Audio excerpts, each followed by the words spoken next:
que sustentan y hacen posible la convivencia pacífica de pueblos y naciones, para identificar y analizar los obstáculos que han impedido e impiden que alcancemos la condición de vida y la felicidad a la que somos acreedores.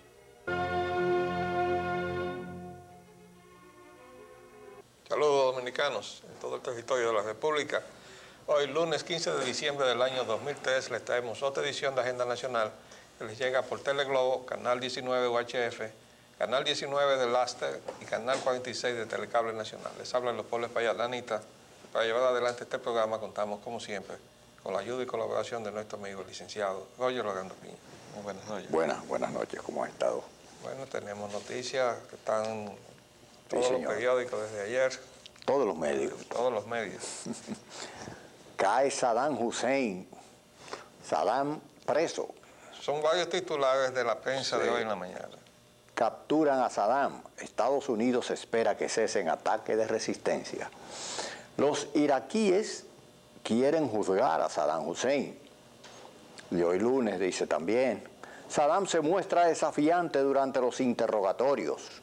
También dice que miembros de la familia cercana a Saddam facilitó su captura. Bush evita el triunfalismo y dice que riesgo sigue. Aliados celebran. Francia y Rusia instan a soberanía y la Asociación Nacional Palestina en silencio. ¿Permitirá a Estados Unidos que Saddam sea juzgado por el tribunal iraquí contra crímenes? Bueno, eso es un vistazo de los titulares de cómo la prensa ha manejado la información que vimos desde la televisión norteamericana en todo el detalle que esta produjo de la detención de Saddam Hussein. Ahora, lo que es importante es entender el hecho. Saddam Hussein, cuando fue detenido por los soldados norteamericanos, dijo, soy Saddam Hussein, presidente de Irak, y estoy dispuesto a negociar, si no estoy equivocado. Esas fueron las tres frases. De ahí en adelante, en las intervenciones o ruedas de prensa de los portavoces militares norteamericanos, decían que él se había mostrado cooperador. Pero más luego, esa primera calificación se le ha retirado. Ya han comenzado a decir que eso se refería que si le decían muévase para allá, él se movía, que si le decían muévase para acá, él se movía, le decían abra la boca, él abría. Pero parece que lo que él está diciendo ya no parece complacer a los que lo están interrogando. Por lo pronto le han preguntado que si él tenía armas de destrucción masiva y él ha dicho que no, que eso es un invento del presidente Bush. Lo cierto es que el presidente Bush tiene una oportunidad de salirse de la trampa en que él mismo se metió, el presidente Bush, cuando decidió la agresión a Irak, cuando no había ningún elemento probatorio de que Saddam Hussein tenía armas con las cuales pudiera agredir a los Estados Unidos. Eso siempre nosotros en este programa hemos dicho que la culpa es de Tony Blair. Y desde luego el presidente Bush no puede quitarse de arriba la responsabilidad de haberse llevado de Tony Blair. Además no le luce al presidente de la potencia más grande del mundo, potencia bélica, decir, bueno, yo me moví porque fulano me dijo. Y lo que todo el mundo se va a preguntar es por qué usted no lo comprobó, que es lo que se está preguntando ahora mucha gente en el pueblo norteamericano. El asunto de los informes de inteligencia, ¿tú recuerdas cómo fue todo aquello, no? Absolutamente, sí. Aquello fue una comedia, e inclusive llegaron a poner al secretario de Estado, Colin Powell, en las Naciones Unidas, en el Consejo de Seguridad, a decir cosas que en realidad no tenían ningún fundamento. Él fue quien lanzó la información. Yo recuerdo que el senador Jay Rockefeller emplazó a los servicios de inteligencia norteamericanos a que explicaran cómo era posible que se hubieran llevado de unos informes de inteligencia que le habían sido suministrados sin verificarlos o comprobarlos. De segunda y tercera mano. ¿Verdad? Lo que pasa es que eso como que se ha adormecido por ahí. No se ha vuelto a hablar más de ese emplazamiento ni de la aclaración que le exigió el senador Rockefeller a esa gente. Lo cierto es que no han aparecido las armas. Sí, no han aparecido las armas y hay muchos otros elementos de toda esta cuestión que uno se pregunta así, caramba, si será en realidad lo que se llegó a pensar por algunas circunstancias de que parecía más bien una conjura que otra cosa. Usted recuerda aquel caso del Antrax, ¿no? Y de los polvillos, el científico aquel y quiénes fueron los culpables de enviar eso, jamás se ha vuelto a hablar de eso. Y ya eso cayó en el olvido.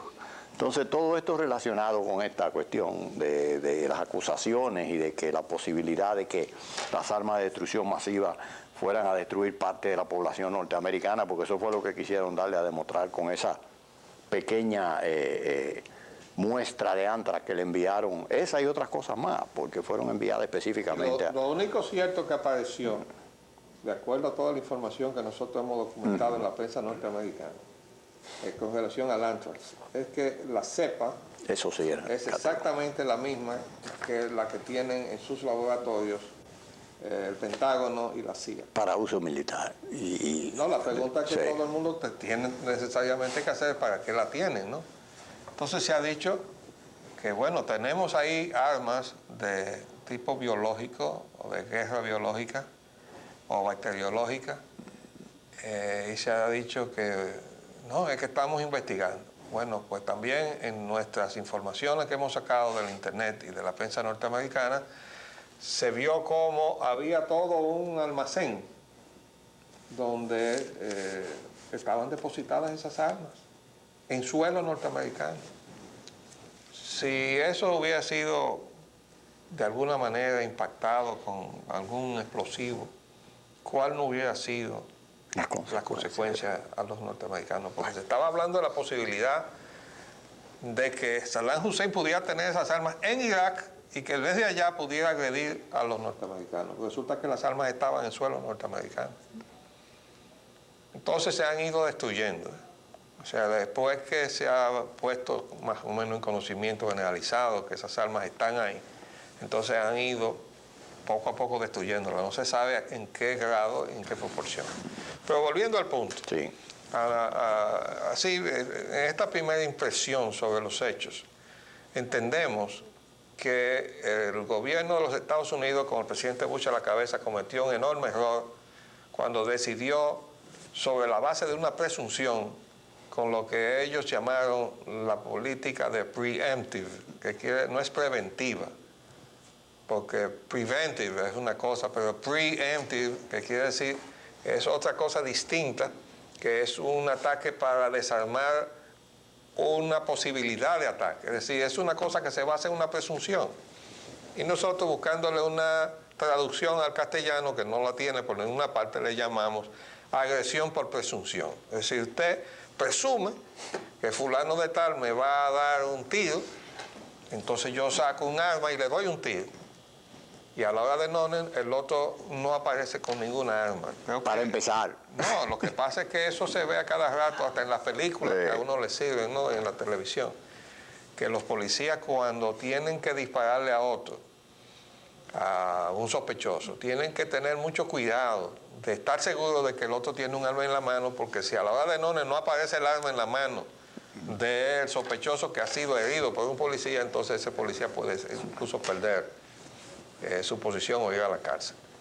Entonces, pues a Estados Unidos le pasó exactamente lo mismo. Montó todo un teatro de guerra para agredir a Irak sobre la presunción de que Saddam Hussein tenía las armas de destrucción masiva que le aseguraba el señor Tony Blair que estaban ahí. Resultado que no han aparecido las armas por ninguna parte. Entonces, ¿cuál es la situación que tiene en este momento, a nuestro juicio, el gobierno de los Estados Unidos? Que tomó una acción ilegal, porque no fue aprobada por Naciones Unidas, con una razón que no se ha comprobado, es decir, ahora no ha aparecido para nada las armas de destrucción masiva. La justificación. Y lo único que ha aparecido es la persona que estaba al frente de ese país, dictador o no, resulta que él tenía armas que en 1991 y antes estaban en su poder porque le habían sido vendidas por los Estados Unidos. Y eso no lo estamos inventando nosotros, sino que está documentado hasta en películas y en libros que nosotros tenemos. Entonces es una situación compleja. ¿Y cuál es la oportunidad que entendemos que se le ofrece ahora mismo al gobierno de los Estados Unidos, al presidente Bush? La de retirar sus tropas. ¿Para qué? Bueno, para que con toda la organización que aquello suponga, ¿no?, el de retirar todo ese contingente, que el enjuiciamiento de Saddam Hussein no lo haga una nación que ha intervenido ilegalmente en otro territorio, sino que sea su propio pueblo, que sí tiene mucho que reclamarle y tomarle cuenta a un dictador. Pero está un poco difícil porque hay que definir el estatus jurídico sobre la base de cuál se va. Escúchame lo que yo estoy diciendo. ¿Cuál base jurídica? Digo, pues bueno, es que no hay ninguna base jurídica. Se está violando todo. Estamos hablando de una agresión ilegal hecha por los Estados Unidos usando su poderío. Entonces, en una situación tiene ahora mismo la oportunidad de retirarse, es decir, bueno, ya apareció Saddam Hussein, vamos a dejar esta situación en manos de los iraquíes y vamos a comenzar a retirarnos poco a poco y comenzar a retirarse por lo menos. ¿Para qué? Bueno, para sacar los pies del plato, porque se metieron los pies en el plato. Creo que tenemos que hacer un paréntesis en este momento y volvemos en unos minutos.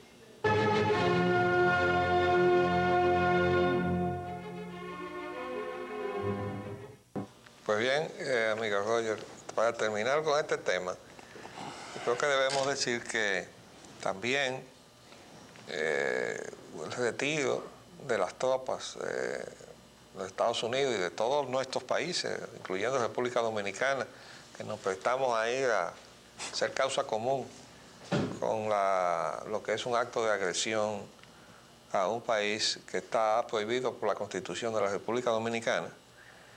Y ayudaría al gobierno de Estados Unidos también a paliar un poco la situación difícil que ahora se le presenta con el escándalo de los contratos grado a grado que han estado repartiendo, para que no se piense que fueron a Irak a eso, ¿verdad? Desde luego, eso es lo que se induce a pensar, ¿no? No, pero la realidad que se ha visto. Tenemos de que una subsidiaria de la Halliburton ha estado sobrevaluando las ventas de combustible. ¿Y tú sabes cuál es la subsidiaria? La de la historia que usted me ha hecho. Exactamente. Del departamento. Tenemos algo muy positivo que comentar. Vamos a ver. Las palabras del Papa Juan Pablo II a los dominicanos. Su santidad le dice a la República Dominicana que evite los males del capitalismo. Bueno, lo primero que tenemos salvaje que pedir es que muchos sacerdotes lean las palabras del Papa, ¿verdad? Aunque ya sabemos que hay algunos que están retrocediendo. Ya vimos cómo Agripino Núñez Collado el otro día criticó agriamente la globalización neoliberal. También hemos visto al padre Alemán, el economista que dando sus pasitos. Tanta influencia negativa produjo en el gobierno de Antonio Guzmán. Ahora también, después de haber estado al frente de la Escuela de Economía y haber formado varias generaciones de economistas neoliberales, ahora está en otra onda. Pero oigan lo que dice el Papa. Pidió este lunes a las autoridades de la República Dominicana que fomenten la solidaridad y eviten los males que se derivan del capitalismo al recibir en el Vaticano al nuevo embajador ante la Santa Sede, Carlos Rafael Conrado Mayonlandés Castillo. Creo que callandito se lo tenía el amigo Rafael Mayonlandés, el ingeniero. Así es. Él es ingeniero civil, fue el rector en INTEC. Sí. Dice el Papa, de carrera. En el mundo de hoy no basta con limitarse a la ley del mercado y su globalización. Hay que fomentar la solidaridad, evitando los males que se derivan de un capitalismo que pone el lucro por encima de la persona y la hace víctima de tantas injusticias, afirmó el Papa en su discurso. Un modelo de desarrollo que no tuviera presente y no afrontara con decisión las desigualdades no podría prosperar de ningún modo, advirtió el pontífice. Dice, los que más sufren en las crisis son siempre los pobres, por eso deben ser el objetivo especial de los desvelos y atención del Estado. La lucha contra la pobreza no debe reducirse a mejorar simplemente sus condiciones de vida, sino a sacarlos de esa situación creando fuentes de empleo y asumiendo sus causas como propias. Yo quisiera aprovechar para hacer un llamado a la gente de ANGE y de CONEP y a quienes escribieron los programas de gobierno, porque son programas de gobierno, lo que ellos acaban de presentar, que los vamos a desmenuzar, que tomen en cuenta si lo que ellos están postulando ahí coincide con el llamado que hace su santidad. Armoniza. No, yo estoy diciendo que lo estoy planteando así porque estoy seguro, ya me he leído algo de lo que dice allí, que no es así. No hay compatibilidad. No puede haberlo. Entonces, bueno, mire, la fiesta de la globalización, hay que decir que los principales responsables de que los gobiernos se hayan metido en esa onda han sido los empresarios privados dominicanos. Oigan bien lo que estoy diciendo. ¿Por qué? Bueno, porque los gobiernos generalmente carecen de la dinámica para cambiar sus políticas. Y generalmente también se producen esos cambios cuando vienen influidos desde fuera o vienen influidos desde el sector muy poderoso de adentro, que fue el caso de la globalización. Aquí la mayor parte de los empresarios, para no decir su totalidad, estaban metidos en la Cámara Americana de Comercio. Cada almuerzo de la Cámara Americana de Comercio, aquello parecía una convención de uno de los partidos más grandes de la República Dominicana. Allí estaba todo el mundo porque nadie quería estar fuera. Y durante mucho tiempo fue así. Eso ha ido colocándose poco a poco en su nivel y ya aquello pasa a ser básicamente lo que debe ser. Un cónclave de las inversiones norteamericanas en la República Dominicana que se reúnen periódicamente de manera social o para intercambiar o para, en fin, llegar a algún tipo de posición común con respecto a sus problemas. Pero eso no le da derecho a intervenir en la política dominicana. Entonces los organismos que son nacionales, como por ejemplo el CONEP y ANGE y otros, sí se sienten con el derecho de trazarle pautas en el terreno político a los gobiernos y además a todo el que está en política. Y yo le quiero decir una cosa. Si vamos a atender a las normas éticas que deben regir la conducta del hombre en todos sus aspectos, incluyendo el económico, habría que tomar en cuenta lo que se llama conflicto de intereses, en un primer lugar. Y teniendo eso por delante, ya que a ellos les gusta traer todo lo que está en la legislación norteamericana, y se oye ahora mucho hablar de el debido proceso, porque eso es una traducción del due process en inglés, pero eso viene de la legislación sajona. Bueno, pues ya eso se ha intercalado en toda la legislación reciente dominicana. Pero vamos a atender las partes de conflicto de intereses. En Estados Unidos, aunque haya alguien que se salte eso, porque de alguna manera en todas partes se cuecen habas, si usted es un empresario y pasa a función pública, usted tiene que poner todos sus intereses bajo fideicomiso. Eso lo tuvo que hacer Dick Cheney. Lo que pasa es que a Dick Cheney, cuando salga de ahí de ser vicepresidente, lo van a poner a hablar no inglés, sino chino, para que él explique cómo es posible que estando él como vicepresidente le estuvieran guardando unas acciones, o sea, unas opciones que él tiene para comprar acciones de la Halliburton, mientras la Halliburton se llena de los contratos grado a grado que le da el gobierno del cual es vicepresidente el señor Cheney, ¿verdad? Bueno, pero las normas legales de los Estados Unidos le exigen a cualquiera que pase a función pública desprenderse inmediatamente del ámbito privado, de intereses, de negocios, y mucho menos con el gobierno de los Estados Unidos. Creo que hay una ley que le prohíbe hacer negocios con el gobierno después de haber salido del gobierno por 2 años. Por 2 años, sí. Y creo que una de las propuestas que tenía, ¿cómo se llamaba? El candidato que no llegó a ser el presidente, pero el multimillonario, que estuvo muy cerca Ross Perot. de Ross Perot. Ross Perot fue un tipo muy interesante en la política de los Estados Unidos. Él planteó muchas cosas y entre ellas dijo que había que llevar eso no a 2 años como está, sino a 5 años, por lo menos. Que ningún funcionario que saliera del gobierno pudiera hacer negocio con su gobierno, por lo menos durante 5 años.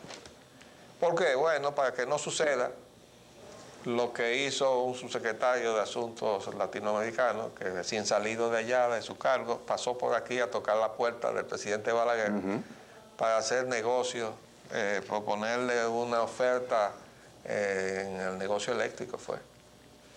Entonces, a la gente de CONEP y de ANGE, que tomen en cuenta que aquí no se puede limpiar el ámbito de la corrupción, como ellos están postulando, diciendo la corrupción está en los partidos políticos, y la corrupción está en todas partes. Y decíamos el otro día en el programa, la semana pasada, que no se sabía qué era primero, si la gallina o el huevo. O sea, ¿quién corrompió primero a quién? Si el sector privado a los funcionarios públicos o a los partidos, o los partidos políticos, los funcionarios públicos a los empresarios. Y yo me voy por la primera tesis porque tuve una larga experiencia en los partidos políticos, sobre todo en el PRD, para saber cómo se mueve la cosa. Además, estuve también del lado del sector privado y también sé cómo se mueve la cosa del sector privado. ¿Ok? Entonces, y no voy a cometer indiscreciones, pero todo el que me oye sabe perfectamente por qué yo sé lo que estoy diciendo. Entonces, estas expresiones y estas propuestas que hacen CONEP y ANGE están totalmente divorciadas de lo que debe ser el respeto a la norma del conflicto de intereses. Y comienza por la misma presidenta de CONEP, por aquello que dijimos que ella es parte del negocio eléctrico. Y sin embargo, las propuestas de CONEP, lo primero que dicen es, hay que privatizar la electricidad. Bueno, pero si usted está en el negocio eléctrico, ¿cómo usted va a hacer una propuesta de ese tipo, verdad? Y decir que aquello está obedeciendo al interés general. No es verdad. Entonces, tenemos que tener mucho cuidado. Y nosotros vamos a ir desglosando todo esto. Y sobre todo, ahora tenemos detrás un gran aliado, que es su santidad, el Papa Juan Pablo II. Tremendo aliado. Se nos acabó el tiempo por el día de hoy, pero volveremos, vamos a seguir en esta semana martillando con estos asuntos, que el país lo necesita. Les hablamos Leopoldo Payán Anita. Y Roger Ogando. Hasta luego.